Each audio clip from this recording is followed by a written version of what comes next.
YSR9 news. Vijayawada MP Kesineni Srinivas తో నందిగామ నియోజకవర్గ YSR Congress party నాయకులు కార్యకర్తల ఆత్మీయ సమావేశంలో ఉమ్మడి కృష్ణా జిల్లా శాసన మండలి సభ్యులు డాక్టర్ మొండితోక అరుణ్ కుమార్ ప్రసంగించారు. నందిగామ ఎమ్మెల్యే మొండితోక జగన్మోహన్ రావు వచ్చే ఎన్నికల్లో 30,000 పైచిలకు ఓట్ల మెజారిటీతో గెలుపొందుతారని, బాక్సులు ఓపెన్ చేశాక మీరు చెప్పింది నిజమైందని అంటారని ఎంపీ కేశినేని నాని అన్నారు.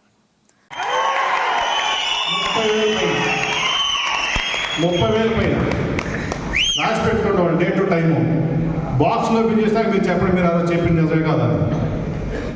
మొన్న 11,000తో గెలిచారు, 10,850తో. రేపు 30,000 పైనే ప్రజలు. దీంట్లో ఎటువంటి అతిశయోక్తి లేదు. నేను చెప్పేదాన్ని నిజాలు చెప్తున్నా. నా సంగతి మీకు తెలుసు కదా, అబద్ధాలు చెప్పనని. కాబట్టి 30,000 పైన మన డాక్టర్ గారిని గెలుస్తారు.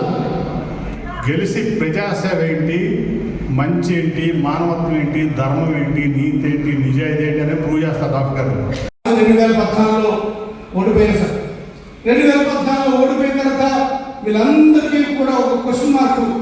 వీళ్ళు ఉంటారా, వెళ్ళిపోతారా, వీళ్ళు ఉద్యోగాలు వెళ్ళిపోతారా, రాజకీయాలు వదిలిపెట్టేసి వెళ్ళిపోతారా, వదిలిపెట్టేసి వెళ్ళిపోతే మళ్ళీ ఈజోలు వర్గం ఏంటి అని చాలా మంది మా దగ్గరకు వచ్చి అడిగారు సార్, మీరు ఎప్పుడు వెళ్ళిపోతున్నారు, మీరు ఓడిపోయారు కదా, ఎప్పుడు వెళ్ళిపోతున్నారు అన్నప్పుడు నేను డాక్టర్ గారు క్వశ్చన్ అడిగాను సార్. ఏమని అంటే, అన్నా నేను ఢిల్లీ వెళ్దాం అనుకున్నాను, నా ఉద్యోగాన్ని వెళ్ళిపోదాం అనుకున్నాను, మరి ఏం చేద్దామనంటే ఆయన చెప్పిన ఒకే ఒక మాట, ఆ రోజు డాక్టర్ గారికి వచ్చిన ఓట్లు 72,000 ఓట్లు సార్. ఆయన చెప్పిన మాట, ఎవరైనా నేను 72,000 మందికి నేను ఎమ్మెల్యే రా అని చెప్పిన మాట సార్.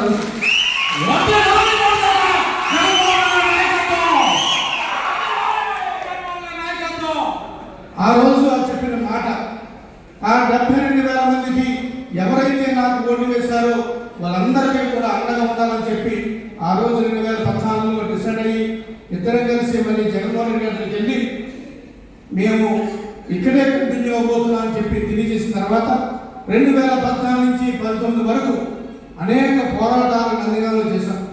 అనేక ఇష్యూస్ మీద, అనేక ప్రభుత్వ సమస్యల మీద, ప్రజల సమస్యల మీద పోరాటాలు చేశాం. అనేక సమస్యల మీద పోరాటాలు చేసి కొన్ని సాధించుకోలేం. ఈ 2014 నుంచి 2019 వరకు ఎక్కడా కూడా ఏ నాయకుడు కూడా అధికారం పోయిందే, ప్రభుత్వం మారిపోయిందే, మన ఎమ్మెల్యే కాదే అని చెప్పి సగర్వంగా చెప్పినాడు. ఏ నాయకుడు కూడా ఒక పక్క చూపు చూడలేదు సార్. ఈ 2014 నుంచి 2019 వరకు మాతోనే నడిచారు, పార్టీతోనే నడిచారు.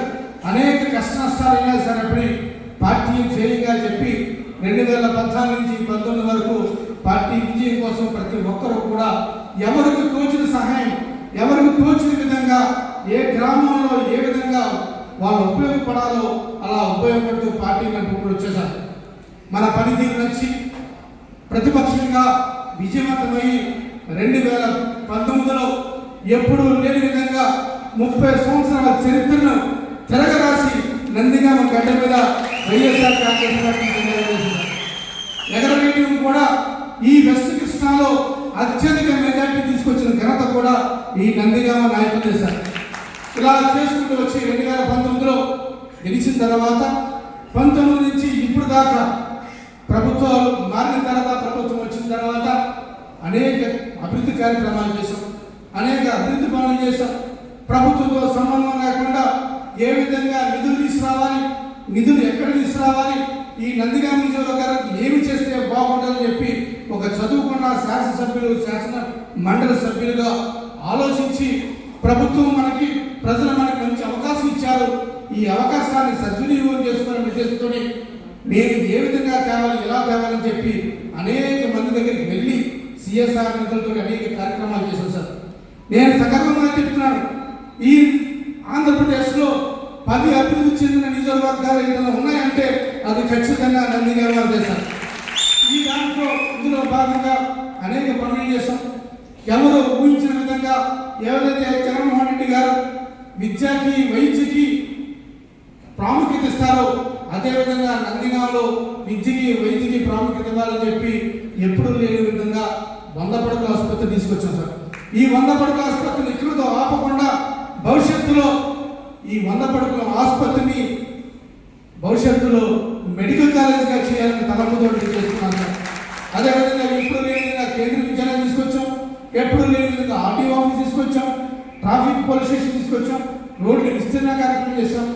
ఈరోజు 2019 నుంచి 2024 వరకు కూడా అనేక అభివృద్ధి కార్యక్రమాలు చేస్తుంటే ప్రతిపక్ష పార్టీ వాళ్ళకి ఎక్కడా కూడా మిగిలిపడకుండా వాళ్ళు మాకు అనేకమైన పేర్లు పెట్టుకుంటూ వసూలు